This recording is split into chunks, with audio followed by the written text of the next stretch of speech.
রোহিত শর্মার পর কে হচ্ছে টিম ইন্ডিয়ার অধিনায়ক, কার নাম রয়েছে তালিকায়, এবার জানিয়ে দিলেন ভারতীয় তারকা।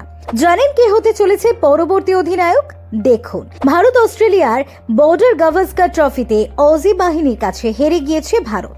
টিম ইন্ডিয়াকে হারিয়ে বিশ্ব টেস্ট চ্যাম্পিয়নশিপে জায়গা পাকা করে ফেলেছে অস্ট্রেলিয়া। এদিকে দলের হার নিয়ে সমালোচনার মুখে পড়তে হয়েছে ইন্ডিয়া দলের একাধিক খেলোয়াড়কে।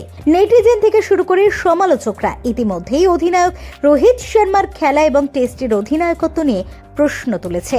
অস্ট্রেলিয়ার বিরুদ্ধে সিডনিতে শেষ টেস্টেই অবসরের জল্পনা উড়িয়ে দিয়েছেন রোহিত শর্মা। এখনই অবসর না নিলে রোহিত আর কতদিন আন্তর্জাতিক ক্রিকেট খেলবে তা নিয়ে একটা সন্দেহ রয়ে গিয়েছে। অনেকেই মনে করছেন টেস্ট ক্রিকেটে রোহিত শর্মার যা ফর্ম তাতে ইংল্যান্ড সফরে তার জায়গা পাওয়া কঠিন। তবে আসন্ন চ্যাম্পিয়ন্স রোহিত শর্মার ভবিষ্যৎ ভাগ্য নির্ধারণ করবে সে বিষয়ে কোনো সন্দেহ নেই। রোহিত শর্মার পর কে হবে ভারতীয় দলের পরবর্তী অধিনায়ক তা নিয়ে চর্চার শেষ নেই। ইতিমধ্যেই ভারতীয় দলের প্রাক্তন কিংবদন্তি ও প্রাক্তন অধিনায়ক সুনীল গাভাস্কার জানিয়ে দিলেন রোহিত শর্মার পর কে হবেন অধিনায়ক।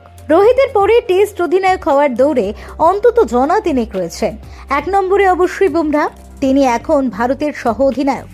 লড়াইয়ে রয়েছেন ঋষভ পান্ত, KL রাহুলরা। কোনো মহল থেকে বিরাট কোহলির নামও ভাসিয়ে দেয়া হচ্ছে। সুনীল গাভাস্কার অবশ্য ব্যাট ধরছেন বুমরাহর পক্ষে। তিনি বলছেন, বুমরাহকে ভারতের পরবর্তী অধিনায়ক হিসেবে দেখতে পাচ্ছি। ও সামনে থেকে দলকে নেতৃত্ব দেয়। নেতা হওয়ার জন্য যা যা গুণ থাকা দরকার সবই ওর মধ্যে রয়েছে। বুমরাহর প্রশংসায় গাভাস্কার বলছেন, কিছু অধিনায়ক ক্রিকেটারকে চাপে ফেলতে ভালোবাসে, কিন্তু বুমরাহ সেরকম নয়। ও কাউকে চাপে ফেলতে ভালোবাসে না। ও আশা করে বাকিরা নিজেদের কাজ ঠিক মতো করবে। তাছাড়া পেসারদের সঙ্গেও দারুণ বন্ধুত্ব। মেড অন যেখানেই ফিল্ড করুক, বুমরাহ সব সময় পরামর্শ দিয়ে যায়। গাভাস্কার বুমরাহর পক্ষে জোরালো সওয়াল করছেন। অস্ট্রেলিয়ার সফরে বুমরাহ নিজেও দেখিয়ে দিয়েছেন তিনি দলকে নেতৃত্ব দিতে তৈরি। তবে তার বিপক্ষে যেটা যাচ্ছে সেটা হলো ফিটনেস এবং ওয়ার্কলোড। এছাড়া সানি বলেছেন, বুমরাহর সঙ্গে দলের অন্যান্য পেসারদের সঙ্গে সম্পর্ক খুব ভালো। তাদের এসে বারবার পরামর্শ দিয়ে যায়। দলের সিনিয়রদের নিয়েও এগোতে পারে।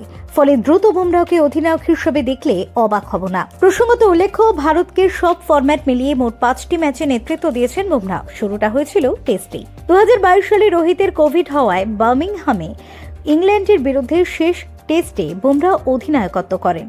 শুরুটা ভালো হয়নি, প্রথম ইনিংসে এগিয়ে থেকেও হারতে হয়েছিল। যদিও পার্থে জিতে নজর কেড়েছেন তিনি। 2023 সালে আয়ারল্যান্ডের বিরুদ্ধে 3টি টি20 ম্যাচেও বুমরাহ ভারতের অধিনায়ক হয়েছিলেন। প্রথম 2 ম্যাচ জেতে ভারত, তৃতীয় ম্যাচ খেলা হয়নি, বৃষ্টিতে ভেস্তে গিয়েছিল।